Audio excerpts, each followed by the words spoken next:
My name is Sir Williams.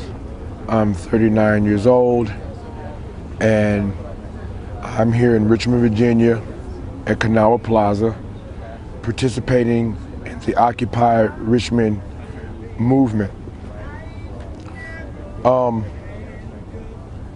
First, I have to start by saying that I was drawn to the movement based on my understanding that the very principles of democracy are being threatened by corporate capitalism. And if people are being abused and misused and overlooked because of the greed of corporate vampires, in my opinion, that's not right. And I'm proud to be here. I'm thankful for the brotherhood and for the camaraderie. I believe in this movement because it's an opportunity for us to voice our position on what is being done within our own country in regards to the government not, in my opinion, properly managing the business practice of these major corporations. It is my understanding that privatization of any kind is not right, and that people should have an opportunity, based on the trust that they put in their government, to live a wholesome and productive life. However, if economics is a part of our foundation and we're not all allowed to, I guess you'll say,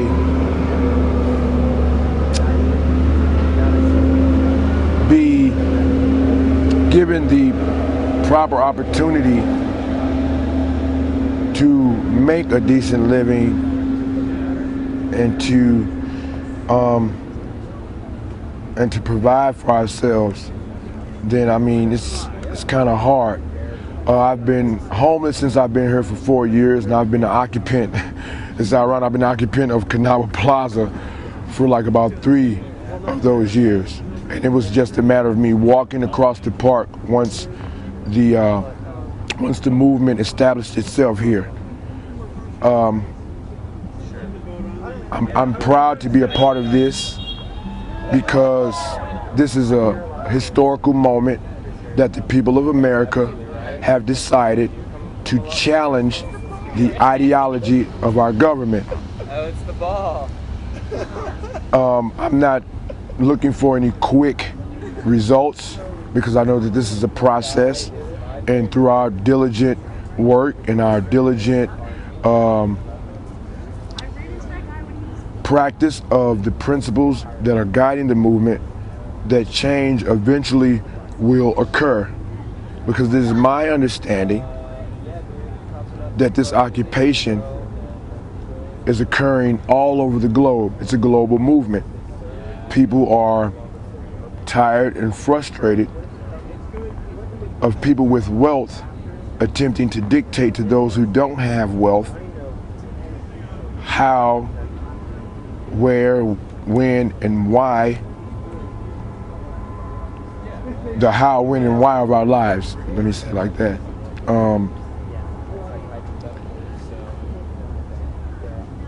Growing up as a young kid, you would hear the phrase, the American dream. And unbeknownst to me at the time, there were some things going on within our infrastructure that would prevent a mass amount of people in the near future from achieving this American dream.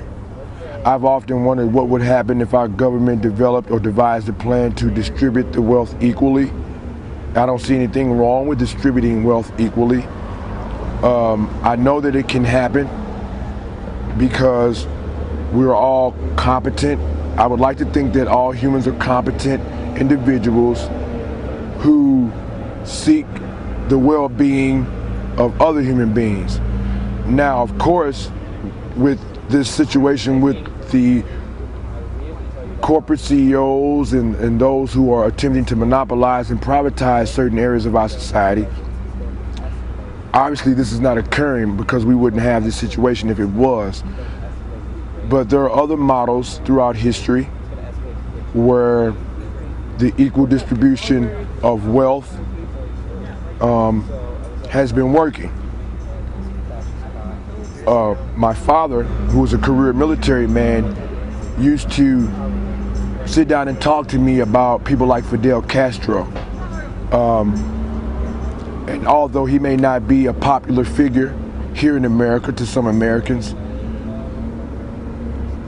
the structural model that he instituted in Cuba with free health care and free education, free housing, and free food has seemed to work up until this point. Now, no system is perfect, we know that. But if we, as a people, unite under a common banner with each other's well-being being considered and with each other's lives being just as important to us as it is to other people. Or I guess what I'm trying to say is, if we take the position that other people's lives are just as important as ours, or to treat people how we want to be treated, or to want for my fellow brother, be he Caucasian, be he Asian, whatever he be, if I want the same things for my brother that I want for myself, then this is a start, and I know it can be done. And I'm just overjoyed to be here. I'm proud to be here, and it's been nothing but a learning experience. Initially Saturday, when the occupation arrived here at Kanawha, there was some skepticism from other people that it wouldn't last past Saturday.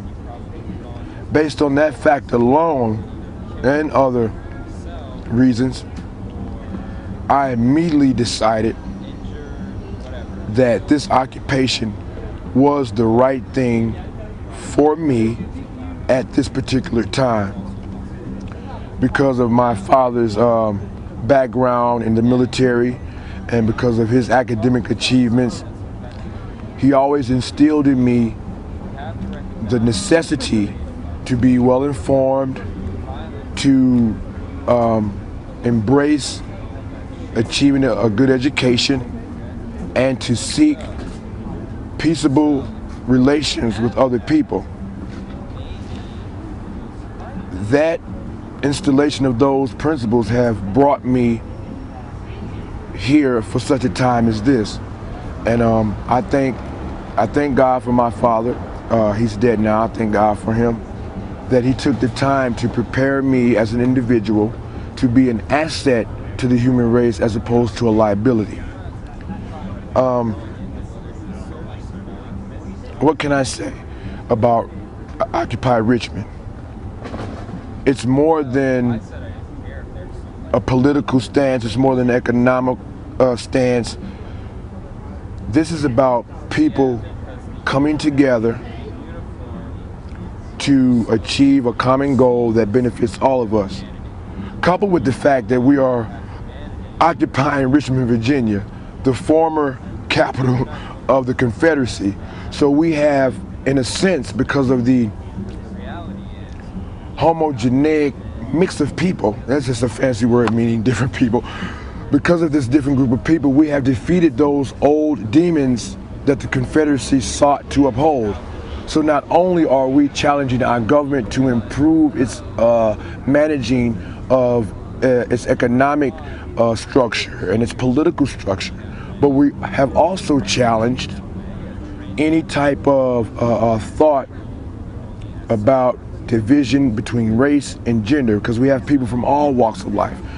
We have students and doctors and journalists and just regular everyday people who are all connected by the common thread of democracy. It's my understanding that the word democracy originates from two Greek words, demos and crosses, and both of these words have their root in meaning for the people and out of among the people. So a combination of these two words simply mean that we are responsible for one another. If a blizzard were to hit Richmond now, based on the fact that we are all human beings, we all would share a common thread of being cold. So therefore, it would seem intelligent for us to seek a way to provide for our brother and our sister a way to, and this is just a metaphor, to combat being cold. And it has nothing to do with race, has nothing to do with gender, has nothing to do with age, has nothing to do with geography. It has everything to do with our basic human needs: food, clothing, shelter. Then, as human beings, we need spiritual, physical, mental, and emotional nurturing. And it is my belief as a human that each man and woman, out of compassion and out of respect for the humanity in one another, to do our best to relate to one another based on those needs. I'm just overwhelmed with joy that we have galvanized ourselves to hopefully in the near future effect a positive change in our own government. And based on the tenets of the Constitution that governs the country we live in, we are afforded this right to freely express our satisfaction, dissatisfaction, or to challenge anything that we feel that our government is not doing properly. This is a nonviolent movement, and I believe in the tenets of nonviolence, non-resistance, because we must operate within the parameters of the law and within the parameters of the liberties afforded to us by our Constitution.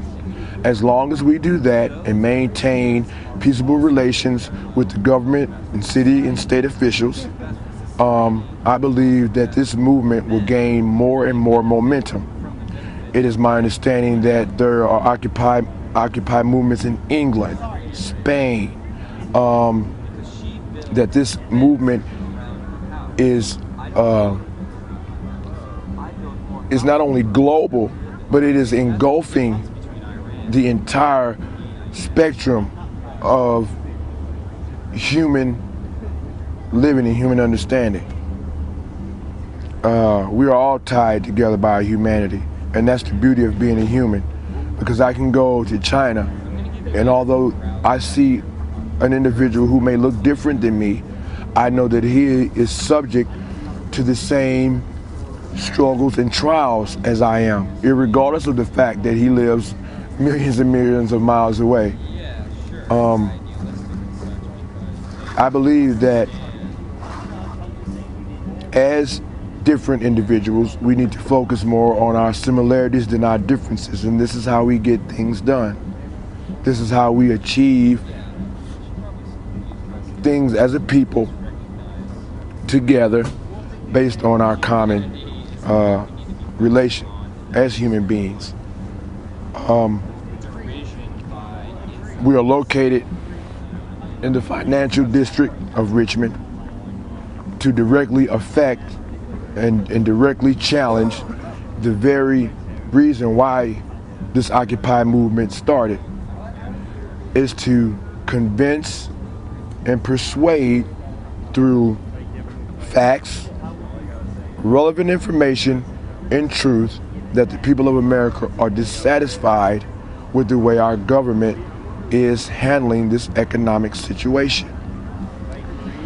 What more can I say about the Occupy movement? That there should be more Occupy movements wherever there is a disparity in the relationship between the government and the people who are being governed. There's nothing wrong with Occupy movements. Every human has the right to freely express themselves, or should have the right, by virtue of us being people. We have the right to feel comfortable, to feel secure wherever we're at. That's not dependent upon legislation. It's not dependent upon geography. It's dependent upon our understanding of the need of these things and how they affect global relations for all people. I hope I'm not being repetitive. I hope I'm not being redundant. But what I hope I have done is convey clearly the reasons why I am here. No, I don't speak for the group as a whole. I'm speaking for me and my reasons why I'm here. Because I do believe in the democratic process. I do believe that the people who elect their officials have the power. And not saying that this power gives us an edge, but this power, this collective power, through our political process, through the voting process, allows us to maintain a consistent voice throughout our lives, and it also allows us to check the powers that be to make sure that they have our best interests at heart.